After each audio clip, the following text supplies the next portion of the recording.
that showed me why. Instead of asking why, start asking why not. Time flies when you're having fun. Time flies when you're lying in the sun. Bit by bit, the older that we get, the faster it tick, tick, tick, tick, tick, tick, tick, tick, ticks. Time flies. Whoa, whoa, time flies. Well, good afternoon. Lyndall here again with Marshfield Old School Times, and time flies. Also going to have a guest with me today that many of you may know. Some may not know him, but he's got a pretty important job in our community. I'll introduce to you Mr. Rob Jones. Rob, welcome to the Marshfield Old School Times. Good morning, Lyndall. Absolutely. Thank you for coming in today and sharing a little bit about the Marshfield Chamber and a little bit about what you do for a living, and really a little bit about who you are. That's what we're about here, is to learn a little bit more about each other and how we all kind of connect. Did want to mention we didn't have a show last week. We were on vacation, but we had a great 4th of July celebration. That the Thursday prior to last Saturday, of course, when we normally would do a podcast, and certainly Rob and the Chamber were in charge of the parade and basically in charge of that day's festivities, and we'll talk a little bit about that. But I just want to always appreciate the Marshfield community for the longest running 4th of July parade west of the Mississippi. It is kind of a claim to fame, and if you pick the top 3 or 4 things that Marshfield's known for, it's right there at the top. If not right number one, it's certainly right there at the top. So it's great to always participate and be a part in that. I walk the parade and always enjoy it. But Rob, our hats off again to a well done parade, and it's good to have that behind you, I'm sure, for the year. Well, and the weather. Yeah. It was supposed to rain all day, and we had a beautiful day. Couldn't ask for anything better. That's exactly right. We did have a good day. So let's just get started. We always like to start out by kind of finding out when you actually came to America. When did you come to America, Rob? When did I come to America? When were you born? Well, I think the Earth's crust was still cooling. How's that? I was actually born in Chillicothe, Ohio. Okay. Not Missouri, Ohio. Okay. And actually lived there for almost 40 years. It's where my wife and I both grew up. I was born in Chillicothe, actually lived outside of town for most of my life. Started off, we were out in a remote area, a lot like the Ozarks. If you were in southern Ohio, if I blindfolded you, took you there, you wouldn't know you're not in the Ozarks. It's the foothills of the Appalachian. So basically, the people are the same. The communities are the same. So it's a lot similar to being here. So this wasn't culture shock for me coming from Ohio to southern Missouri. They're basically the same. Grew up way out in the boonies in a little 4-room house, not much bigger than the room we're in, probably about 600 square feet. Living room with coal stove, a little slither of a kitchen, and 2 bedrooms big enough for a bed, and that's about it. Really? Wow. And we lived out there until I was 10. And then we moved into civilization. How's that? Where we literally had TV and stuff going on like that. So early on, it was your folks, I'm assuming? Yes. Your mom and dad, and then Mom and dad. You have some siblings? I have a brother and sister. Okay. Sister's 1 year younger, brother 2. And again, you can imagine 3 little kids in So one little bed. Without prying too much, your father kind of lack of having a lot of income, or what was the reason? Dad had, just being honest, he dropped out of school when he was in 10th grade. Worked in a feed mill. Yeah. Went into the military, and then that's when he and Mom met. I was born actually while he was in Germany. So when he came back, he literally worked as many as 3 jobs. Wow. He'd sell magazines, he'd pump gas, he would do whatever for an income. Worked at a VA hospital for a while. And he would tell stories about the things that went on at a VA hospital. This is one that's kind of one for the psychologically challenged, if you will. I see. So it wasn't for lack of hard work. Nobody worked longer or harder than he did. And so eventually got to the point that we could move up, buy a better house. And then Dad actually bought a tire shop. Wow. Dad was a salesman. Yeah. I mean, again, you talk about selling ice to an Eskimo. Dad could sell ice to an Eskimo. And I think he learned that selling vacuums and magazines and then those things. Uh-huh. And so we did. We moved into a housing development, which was great. And that was in the town of Chillicothe. Yeah, right outside of Chillicothe. How big was Chillicothe? Chillicothe at that time was about 21,000 people. 20, okay. Our county had about 90,000. Okay. So decent size, Yeah, you know. yeah. And it was a growing community. At that time, Mead Paper, it was a paper mill, employed like 3,000 people. It was the town. Mhm. And as things started changing, Mead downsized, other companies came in. But that's where I grew up. So through high school, you can imagine, I worked in a tire shop, right? Yeah. Dad owned the tire Yeah, shop. yeah. And then after high school, I got my first job in a factory. I worked, first one was actually in a Wherever aluminum plant making pots and pans. Mhm. It was the most dangerous place on the planet. Half the employees literally were missing digits. Wow. They would have machines that would, like, you've got this line and you're just taking these things and putting in, stamping on where it says like 16 ounces, 32 ounces. Mhm. And those things would double hit. And if your fingers are in there, you were Wow. out of luck. So I got my first factory job, and from there we went to work for Packard Corporation. And Packard is Peterbilt and Kenworth, as well as a whole bunch of other stuff that they were doing. And it was the job to have. And so I worked there for almost 19 years. Wow. But I worked there during the 80s. And those of us old enough to understand the 80s know it was tough. Yeah, it And was. we bought our first house. I think the interest rate was 12.5%. Mhm. To sell a semi truck, they were getting like 18%. So selling a truck was tough. So Yeah. it was tough business, but couldn't have been a better education and training program for somebody Sure. wanting to learn. So we kind of came of age in the same era. What year did you graduate high school? 1975. 75. Okay. I was 77. So yeah, pretty close Mhm. to the same. So going back to your childhood just for a minute, talk Mhm. about your mom, your mother. Angel on earth.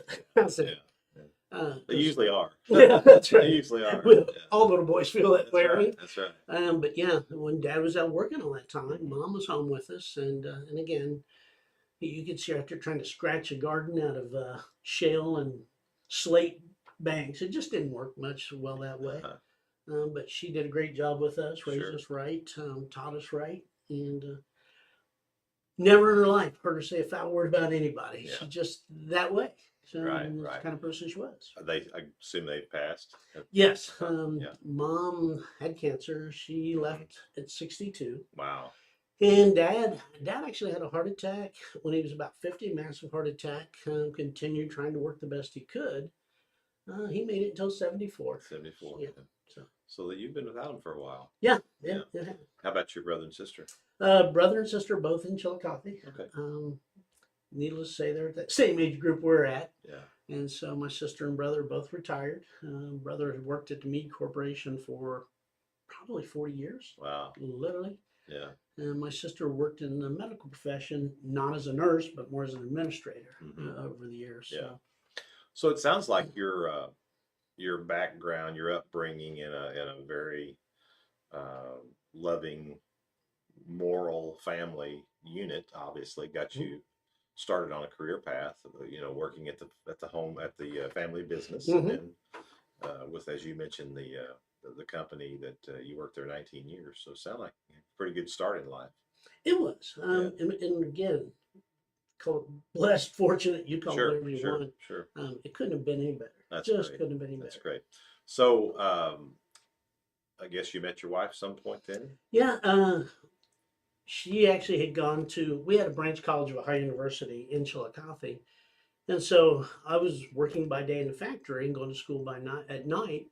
Well, she'd gone to school there as well. And so we had some mutual friends Yeah. hooked Sure. us up, Sure. actually guys that I played softball with at the time. Uh-huh.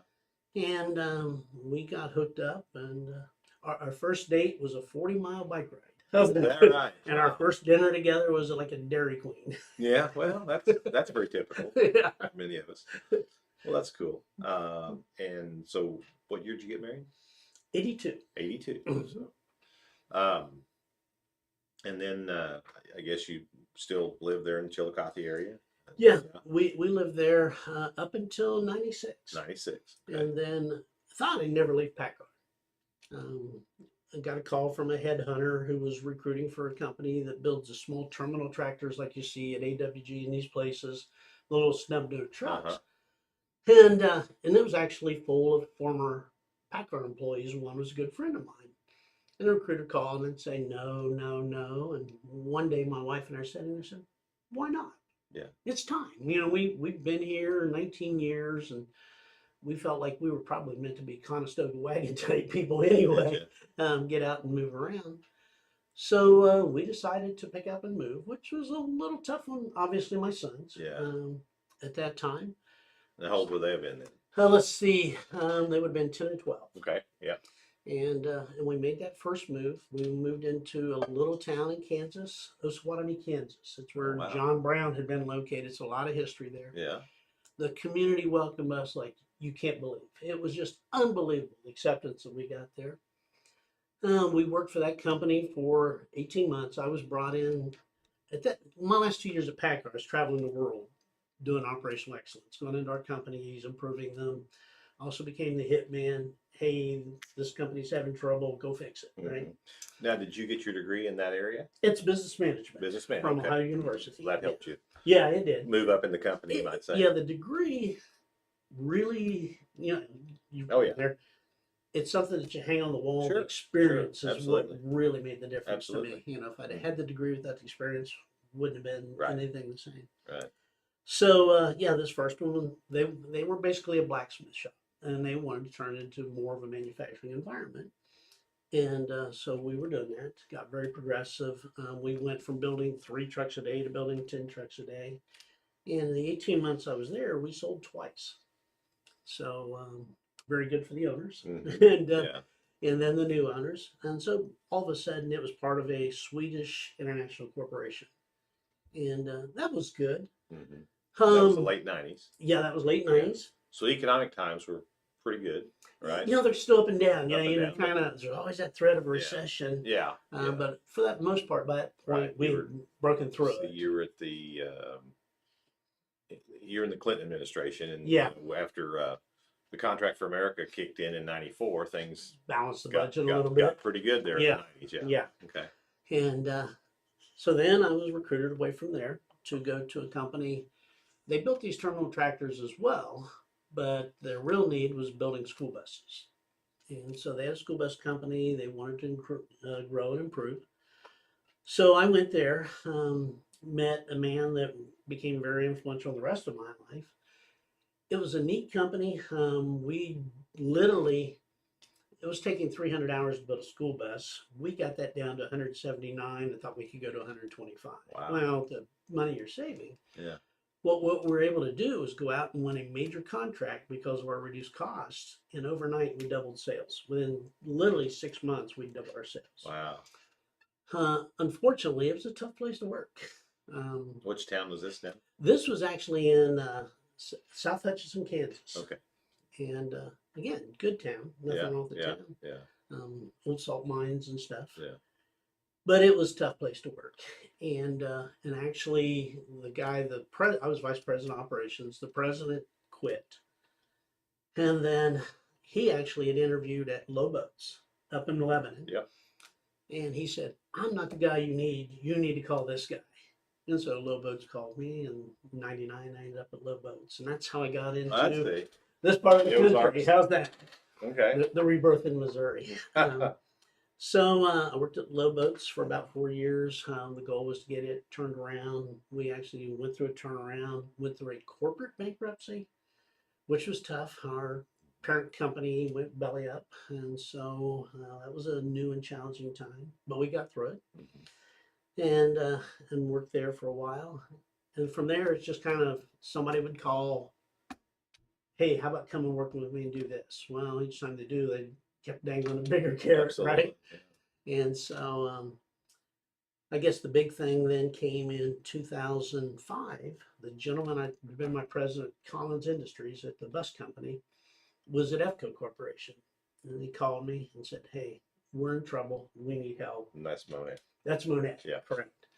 It's a $250 million a year company. At that time, we had facilities in 5 states.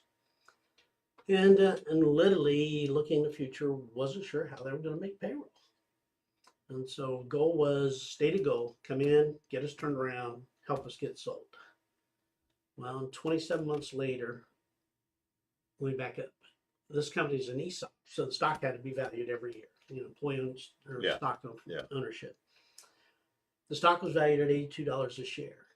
27 months later, we sold the company for $630 a share.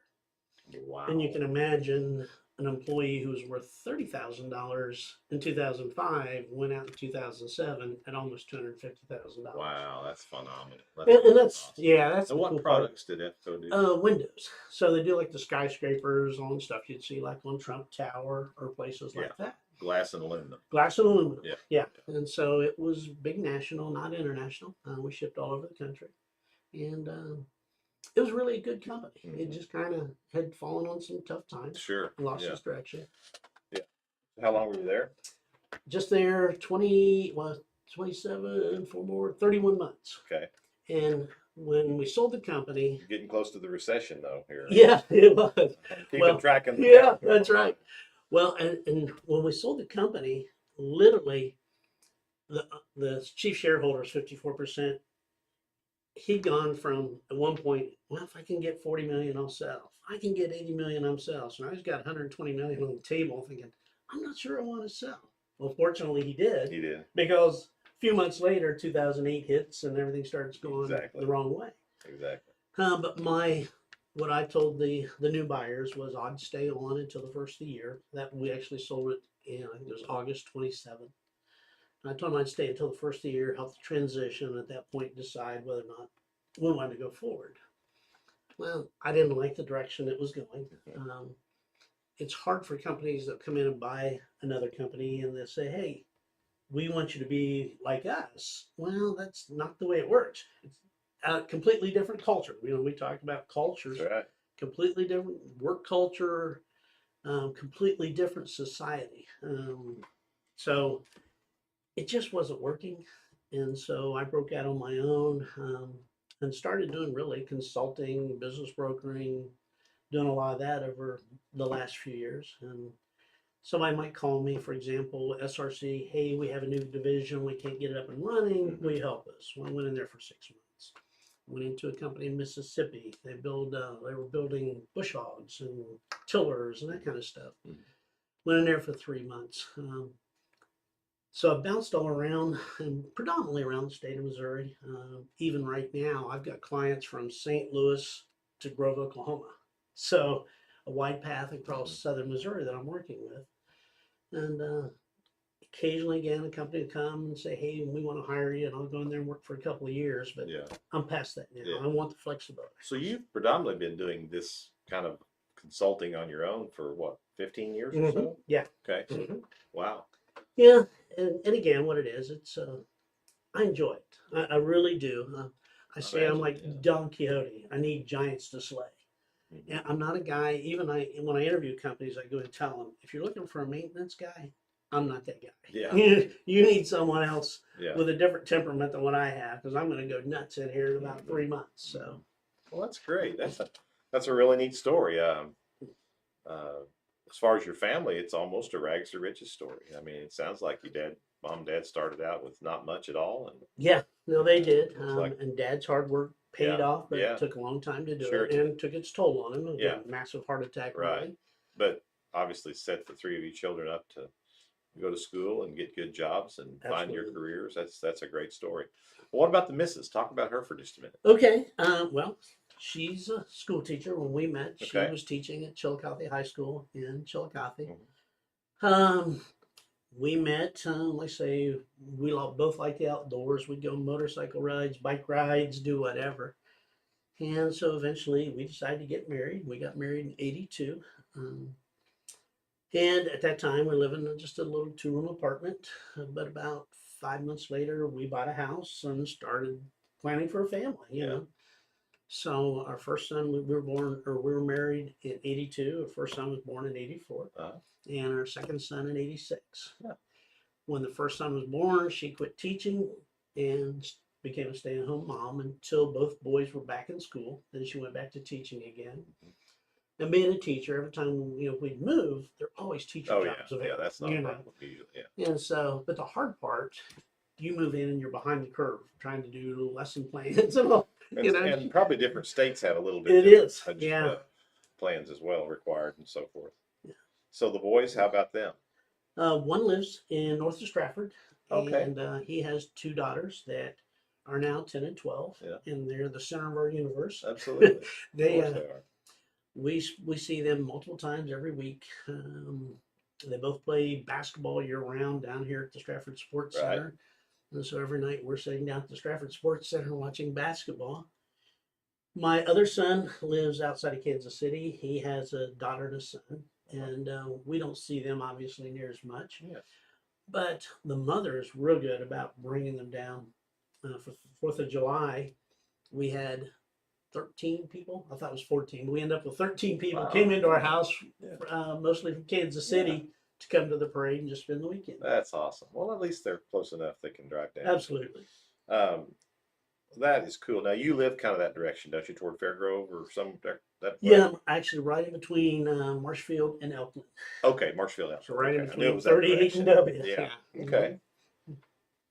Well, appreciate the history lesson on Rob Jones. Probably more than you wanted. No, it isn't. It's, I tell you what, it's I find it interesting, and I know we have several viewers that do too. Everybody likes to learn about other people and their story, and again, there's always an interesting twist, whether it's kind of a rags to riches or whatever it might be. But and so that's part of what this is about. But the main thing that we wanted to learn from you was you're the president of the Marshfield Chamber of Commerce.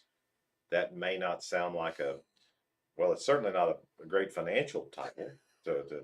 It's not gonna put any money in the bank. Zero's not good. But I can tell you that it's an important position. It's an important group that I think most people take for granted, to be honest with you. We have civic clubs, we have Lions Club, Rotary, we have Optimus, the various clubs around, the Masonic Lodge and everything. But, the Chamber of Commerce actually have to get in and make sure, number one, that the Marshfield Independence Day Parade comes off without a hitch. To me, that's probably one of your number one things, even though a chamber necessarily shouldn't be formed for that reason, but it has been bestowed upon that organization to make sure the parade continues. How many years now? 180?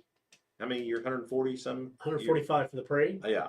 Celebration, right? Yeah, Because the year some of the that's parade right. rained out. That's So right. say celebration. Yeah, 145 years that's been going on, and gosh, we take it for granted. It's a iconic, monumental event in our community that very few can lay claim to. Well, and it shows, like we were discussing, the key personnel that attend our parade tells you everything you need to know. When you have a sitting U.S. Senator, 2 sitting U.S. Congressmen, multiple people, including the governor out of Jefferson City, and let's face it, the whole next regime was in that parade as well. The next governor, lieutenant governor, That's right. they're all part of that parade. Right. So it's important to them, and obviously it means something, or they wouldn't all show up. That's right. So, well, where else can you face to face reach potentially up to 5,000 people? Maybe you won't shake their hand, but you might be from here to there. Or if someone wants to come up to you and shake your hand, they can do that. Right. You can do it. So where else could they do that? There's no place else in the state of Missouri they could do that on the 4th of July. and they take advantage of that. They do. I mean, I think Josh Hawley hit every hand Right. on the right. parade route. So. And I think that it also, though, beyond that, obviously that's kind of a self-centered reason for them to come. But beyond that, it's just Americana at its best. There's nothing. How can you think of anything that's any more patriotic or American than being in a parade on the 4th of July in rural United States? Not necessarily downtown Washington, D.C., but in rural Midwest, salt of the earth, there's just no place else you can be and be able to receive that kind of not necessarily attention, but that feeling of Right. of being an American. And Mhm. I think we talked about this when President Bush came or after he came. Um, you know, the odds of having a sitting president of the United States come to your community on the 4th of July, walk the entire parade route, stay after the parade, and review the rest of the parade, it may not have ever happened ever in the history of modern United States. Right. I mean, really, you think about it for a minute. And you think back to the presidents that you and I have experienced in our lifetime, from Johnson on, probably. I'm pretty sure there's not another president that has done what we had done here in 1991. So it does put us on the map. It does make us special in a way. Mhm. And so all these other leaders of our country want to emulate that, you might say. Right. Right. So, How did the parade go in general? How did it go this year? in general, well, I mean, Yeah. always there's some things that we can do better, and we know that. And part of what we'll do now at our next meeting is we'll sit down and start talking about, okay, what did we do right? What did we do wrong? Sure. We're aware of some of the issues, and we also know what we can do to fix them. So we'll work on that. But the participation level was up. Absolutely. You know, we had more than 20% growth over the previous year, and it wasn't all politicians. You know, you have more. I mean, we call them floats, okay, but they're trucks with signage and all that, which is good. I mean, it's a great opportunity for the business to promote themselves, our chamber partners. And the cars and, you know, all the things that we have, the Shriners, the whole group. Oh, yeah. So the participation level was up, but still, even though the numbers were a lot higher, and I know it didn't flow as smooth as we'd like, it still got done 15 minutes quicker than last year. Within that 2 hour window. Yeah, which is where we Yeah. wanted to be. Right, So right. that side of it, yeah, there were gaps, and those are the things we'll work on. But Yeah. overall, good. Well, that's great. And like you said earlier with me, the weather was phenomenal. We just lucked out on the weather, honestly. Couldn't believe it. Yeah. And even at what 8 o'clock that morning, it was clouding up, Mhm. and Right. yeah, it all Yeah. turned out to be great. Well, there's no better place to be than Marshfield, Missouri on the 4th of July. I've said it before, and I'll say it forever. There just isn't. And there's a feeling that those of us that have experienced it, especially all of our lives, understand that uh, it's just Americana at its Mhm. best. Now let's talk a little bit about what the chamber really needs to be doing year round. I mean, Okay. obviously the 4th of July parade is a big event for you, but you guys do a lot of other things. Why don't you Mhm. talk a little bit about that? All right. Well, the overarching theme that we have, 2 words: provide value. I think, as you well aware, membership had been declining, COVID and just other things taking its toll. Yep. And membership was declining. And so we sat down literally about a year ago, a little over a year ago, and put together an action plan, just like we'll do with the parade. Right. We did with the chamber. Said, Right. what are we doing right? What are we doing wrong? And, Sure. and how do we get there? And so now we know, or these are the things that we have to do. And the first off was, again, provide value. Well, what's it going to take to do that? And so we went out and worked hard to recruit some key players onto our board. Second is we have to absolutely be respectful and cognizant of the culture and traditions of our town. Mhm. And I think, again, some of the complaint was that's what had been lost. And so we really tried to work on that. So in providing value, the things we were trying to do is we want to, again, get people more opportunities to get out in the community and network with other businesses. And so our networking events have been really a home run. You know, we're drawing 45 businesses in, come together for lunch, sit down. It's a great opportunity for them to meet each other and start referring each other. You know, we say these events are set up. When you go out of here, if there's 45 people, you want to have 44 new sales reps for you out in the community who can, hey, I need insurance. I know somebody. And that's the goal of these networking events, not only help your business, but help grow the whole group. And those have been successful. We've been trying to work on like training programs. We had Scott Allen come in and do a great training on Narcan. Simple thing like Yeah. Narcan, but it was great. It was a home run. Mhm. And we're working on things that we've done some CPR. We have another CPR training coming up. But we've also done training, like right now we have sessions going on, Marketing 101 for small business. And it's a little 5-step program we're doing with KY3. And so these are the types of programs that we want to keep offering. Meantime, again, we started off thinking we need to go out and recruit. And our goal was to get 2 new members every month. Well, once the ball got rolling, I mean, we had a 3-week period. We had 13 new members in a 3-week period, That's phenomenal. That's really good. And so we almost doubled our goal of growth, and Yeah. we still have 4 more months in That's right. the goal period. And I think, and you and I've talked about this in the past, you know, you got to work it a little bit. Everybody's busy with a lot of great tools, electronic tools that we have today that we didn't used to have. You know, we don't open up a statement every month or once a year and, oh, here's my renewal for the chamber dues or whatever. You know, a lot of things are electronic. But on the other hand, because they are electronic, and I find this frequently, you know, you get a monthly or you get an invoice from somebody electronically and you read it and then you don't do anything with it and you forget about it. You know, that paper statement is something you can lay on your desk. Okay, this pile I'm going to pay, this pile goes in the trash, this pile does file, whatever. So there is a little bit of a negative to not having that reminder as well. But on top of that, something like chamber dues that's due once a year, you know, after about the second month, if a third of the people haven't renewed their dues, just a phone call, you know, or some kind of a friendly, you know, email follow up or whatever. I think sometimes on those that don't have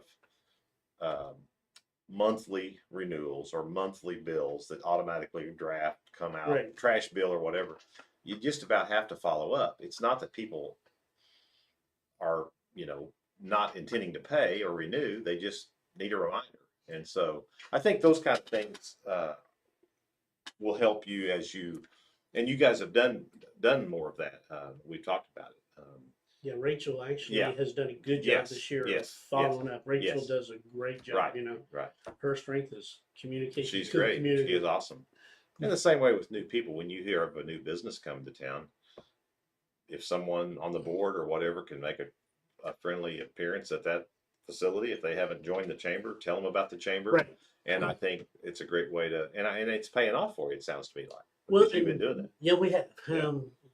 We've probably done 35 ribbon cuttings this year alone. But what we've really gone to work on is, and the next step is a true old style welcome wagon, if you will, for new businesses. And so we have, like, Linda Dickinson is leading that group, and she's putting together a bag that each new business would get that would have information in it as well as resources to other businesses. Sure. So, you know, if you're a CPA and there's a new business coming in town, you want to make sure your name's in front of it. That's right. So those are the types of things that we're working on doing going forward, and we're very close on having that ready to implement. The new teachers coming to town, I think we have 25 to 30 new teachers coming to town. We're putting together bags for them. And anybody that want to donate to that, again, it's simple things like your Pizza Hut, put in a $5 coupon or something into this bag. So the new teachers come to town, it makes them aware of who you are, and helps them get introduced to the community. Absolutely, that's phenomenal. That's good, and I think the networking piece that you're doing with the monthly or the luncheons and so forth is just tremendous. And as other businesses have needs, whether they need T-shirts or they need office items or whatever it might be, and they get to know others at those events and find out, well, hey, this person has a great value on a T-shirt this month or whatever, and they can swap those that information and support each other. So, well, the biggest piece out of that really most people don't even know about is there was the employee retention tax credit. And most small businesses didn't know anything about it, and so we went out and started promoting this hard. And there's no doubt in my mind that with the efforts we've done with small businesses in the community, we have put another $750,000 back in the pockets of those businesses. Isn't that awesome? I have to attend that meeting when you had a representative talking about that from an insurance company or a CPA. CPA, I'm sorry. CPA, No, that was great. What other things do you see on the horizon down the road? Now, you guys are in your new office over at Hidden Waters Park, right on old Route 66. So you've got a visitor center there now for the community, which is great as people travel the old highway or as they, you know, need a pit stop. You've got a spot there for it. But what do you see in the future for the chamber, as far as what you might be up to? Well, the thing I think would be the most beneficial to the community still is training. And I come back to, we have all these people. You may be a great plumber, a great electrician, a great carpenter, or somebody just hardworking and diligent, but you don't have the proper training to check all the boxes to run a business. And so what happens, 90% of small businesses go out within 5 years. And the biggest reason is there's big gaps in their training. So what we would like to be able to do is come back and offer more training to help fill those gaps. Yeah. And I think that's the biggest thing we can do from the community. That's a hard sell. Yeah. Right? You know, I'm too busy. I can't give up 2 hours a month for the next 5 months. Right. So, you know, and I understand that. But nonetheless, that's key. And we're working on new systems. We're a new website that we're talking about membership. You know, everything had to be January 1st, January 1st, January 1st. Well, with the new system, you join in June, you'll be June to June. Yeah. And get out of this. Makes sense. And so we're working on that. We're working on simple stuff on the computer system. You know, we found we had holes in, you know, you're taking credit cards and all this. Well, if Target and Walmart can't protect your credit cards, what makes us think we can? So we've gone in and put in new and improved systems to make sure we're doing a better job of that kind of stuff. So we're looking internal as well as external to see what we can do. But then more in the community, we just have to get more involved, more things, simple things. Last fall, at the last minute, we kind of decided, hey, you know, there's really not a lot going on in the square as far as Halloween. And so we reached out to some of our partners, and a whole bunch of us just lined the sidewalks down in the square, and we had over 800 kids come through. And I'm telling you, so not just the courthouse and not just the businesses that were already there, but you allowed other businesses yes, we to just come in set up and stay if they're in tables. Young Shopping Center to bring up. Yeah. Okay. Yeah, that's a great very idea. simple. Yeah. And we all dressed up. Yeah. And I'm telling you, probably we had more fun than the kids had. Right. Oh, yeah. Absolutely. And so, but you had a lot of businesses show up. We had over 800 kids go through that line. And really, you guys are just the organization. You're the organizational organization. I mean, yes, just put it together, help develop the social media or whatever for it, and then let the people do their own thing. And that's the key. Yeah, we are. It's those right. 187 members of our chamber that are the ones actually doing all the work. Sure. So, now, Harvest Days, several years ago, way before you, but the chamber kind of gave up Harvest Days, and the Hartwell family picked it up. Yes. I'm assuming that's still in play there. So the chamber doesn't officially do anything with Harvest Days other than support it. Yeah. And help promote it. Yeah, absolutely. Okay. Then you'll have a Christmas event. Talk a little bit about that. Well, and that's the next thing we're trying to expand. Traditionally, we just kind of had a Christmas parade, go in and do a parade and out. So last year we set up a vendor village again. We want to call it a Christmas village. The goal is to expand that to even maybe be like a 2-day event. You know, you go over every little town in Europe at Christmas and they have these Christmas villages all set up. So our goal was to go try to start a tradition of getting a Christmas village set up where people come in, they can sell their wares, sell their services, do whatever. And actually the first year was not too bad. I mean, we had quite a few people sign up. So we want to keep promoting that to go along with the parade. I mean, the parade there is shorter. You don't get as much participation. So we want to make it a bigger event. More of an event than a parade. Yeah. Okay. And that, do you know when that date is yet for this year? Off the top of my head. That's okay. It's like usually, December 5th or something. Yeah, first week of December usually. Yeah, which is, to me, the best time. I know they've tried doing it at Thanksgiving. They've tried, you know, different in the past, different times, but that seems to be a pretty good time for it. And then anything that the chamber does between Christmas and the 4th of July much? Yeah, look, actually in August, we're working with the school system. We wanted to go out and do, for our chamber partners, an event with the Springfield Cardinals. Well, the school was also planning to do something as well, so we're joining forces there. School picked a date. I think it's August 28th, I think is the date. It's a Sunday. Uh-huh. There's a 1 o'clock game.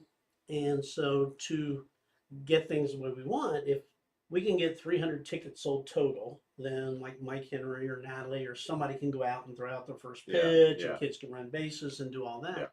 And on the chamber side, our tickets are going to count as part of that, but we're turning it more into a picnic networking event. So as soon as you go inside the gate, there's a picnic area. We're going to be offering a picnic for folks. It's $20 a head to come in and participate in that. And we thought that would be good because we're doing this stuff, but it's not enough fun stuff for the partners, if you will. Right. So this would be more of a family event Right. for the Yeah. partners. So now Marshfield's, they've always had Marshfield night up there. Is this in addition to that, or this replaces that? No, this is through the school. The school in the past, they gone to like Kansas City Royals. They drew like 197 people, I think, one time to go to Kansas City Royals. I see. So getting 305 to do this should be easy. I see. And of course, the Cardinals tell us, well, Bolivar brings 600. So sure, Well, sure, you can bring 300. yeah, okay.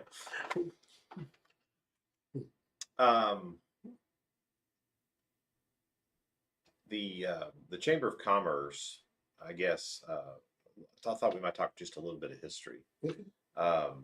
You know, back when I was a kid in the 60s, 70s, the Chamber of Commerce was really you didn't have social media. You had the newspaper, the weekly paper, but it was the group that pretty much the same core people did everything in the community. In other words, even though the chamber wasn't over the fair, you had a fair board, it was the same people. You know, you look back at the history books and, you know, whether it was Casey Gregory with Mary's Variety, he ran the duck pond at the fair, but he was, you know, in the chamber and had a duck pond maybe on the 4th of July on the square as well, you know, and so it was the same group of people. It seems as though, and I may be wrong, but I kind of see that again. I mean, just looking back from a distance, I kind of see your chamber moving and shifting back to kind of the core community people that have been around. You mentioned the word culture, and that's a word I use all the time. And the statement, "Culture trumps strategy." I think it was a Harvard business professor. I can't think of his name right at the top of my head, but you can Google it. It was about 2013. He came up with this theme or meme or motto: culture trumps strategy, or culture eats strategy for breakfast, or something like that. And I think Marshfield is a great example of that. We've had lots of various people in positions of authority, whether it's at the city or whether it's at the chamber or whether it's in the fair, wherever it might be. But it always comes back to that culture, those traditions, what brought us to the dance. Right. Don't deviate from that too far. That doesn't mean you don't bring in Right. new ideas. That doesn't mean you don't bring in new people. But don't deviate too far from that. Be careful. And I think we've found that over time. We've lived that. And I think, you know, what I see, you guys understand that, and that's important. Well, and that was, I mean, when we went out recruiting for the board late last year, tradition and culture was again a hole we had to fill. There's Yeah. 2 holes we felt like we had to fill. First was tradition and culture, and we did that with Linda Dickinson and Nick Inman. Right. And then the other hole was we just didn't have a tight enough relationship, coordination, collaboration, whatever the right word is, with the city. Yeah. So Sam Rose came on board. Now I feel like again we're pulling more entities together Work to together. work together, where things maybe have been more fractured in the past, and Right. I'd like to see even more collaboration. Right. I'd like to see us working more with Grow Marshfield and MDL and these types of organizations, to where we are all pulling the rope in the same direction. And that's how it was in the old days. That's how they did it. And that doesn't mean that everybody always agreed. That doesn't mean that you don't Right. have to have a vote and make decisions. And it also doesn't mean that you don't make a change or two here and there. But just don't just don't throw the baby out with the bathwater, Mm-hmm. you know. And so I think people recognize that. Good. And, you know, we're not going to have a carnival on the square like we did when I was a kid. We're not on the 4th of July. Mm-hmm.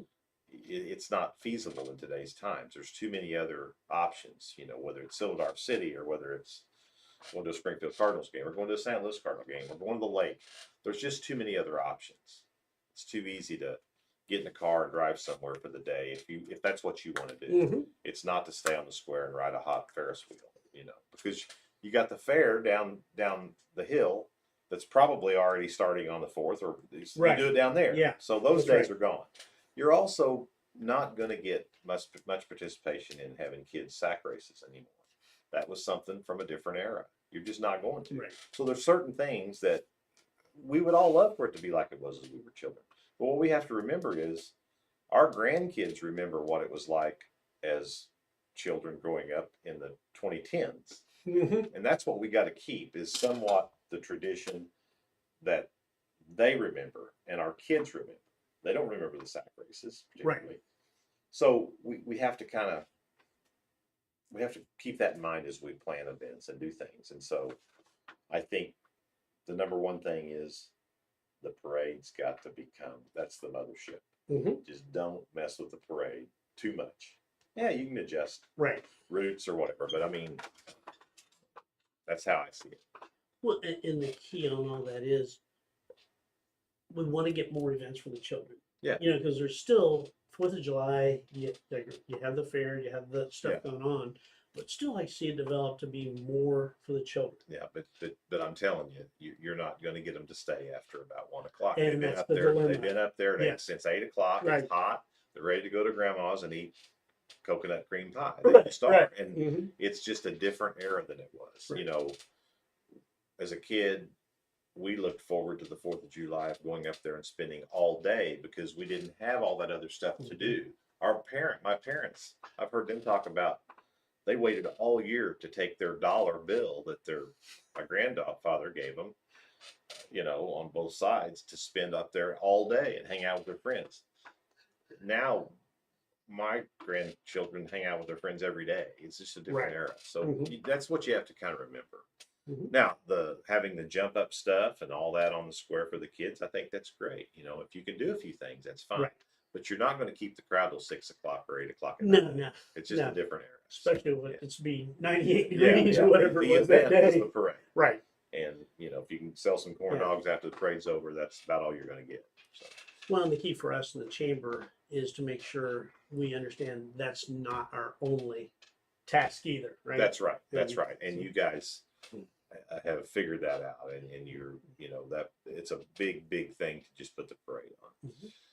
Can you believe that we've got 9 minutes left? I told you this would go like that. Yeah, it's quick. Rob, tell me what else is out there for Rob and Chris Jones? What's the future hold for you guys? And number one, we appreciate you taking on the position that you have at the chamber. Somebody has to do it. It's a thankless job.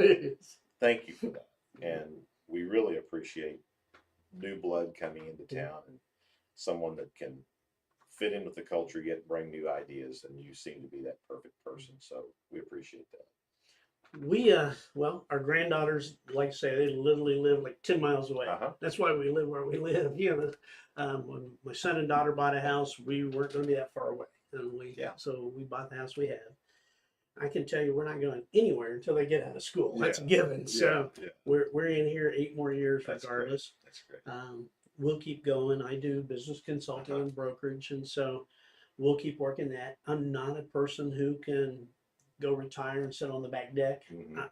I can't watch TV. I definitely can't watch soaps or series, rom-coms or Well, the whatever. political spectrum is pretty much a soap opera anymore. That's why you may turn that on, right? It's getting worse every day. Oh, And so we'll stay active. I think I have another year for sure on the chamber, on the Yeah. board, and there seems to be a lot of people aren't going to let me leave my current role for another year. I'd be okay with that myself. So, You know, Um, you're doing a great job, and again, we need good leadership. it's time, Yeah, and you yeah, know that. yeah, The yeah. hard part for somebody working a basic 9 to 5 to be able to do the time necessary to do ribbon cuttings, to go call on people, it's tough. Sure it is. Well, I do want to mention something coming up, and you and I've talked about this, and I've talked with many others about it. But in 2026, Mhm. it will be the 100th anniversary of Route 66. It's also the 250th birthday party of our nation. Yes. It's pretty ironic that they both line up on the same year. It also happens to be the year that the World Cup soccer is coming to Missouri. Kansas City is going to host part of the World Cup soccer tournament, which I guess is second only, only superseded by like the Olympics. It's a huge, Right. huge deal Yeah. to get them to come to your state.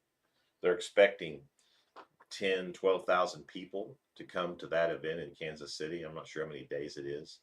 And so we should expect to see our share of the tourism from that in Southwest Missouri, the Branson, Springfield area. People traveling Route 66. It is a World Cup tournament, and people come from all over the world. So 2026 is going to be a big year. It's going to be huge. And I'm on the state centennial committee for Route 66, and I look forward to working with the Marshfield Chamber on those events. The county commission is working on a committee to oversee these events in Webster County. The 250th birthday, the Route 66 celebration, and so I know that we'll be working together on that with through the chamber as well. So it's going to be a big time for us, and I look forward to all that. And I know it's going to take a lot of blood, sweat, and tears, to help with some of that stuff.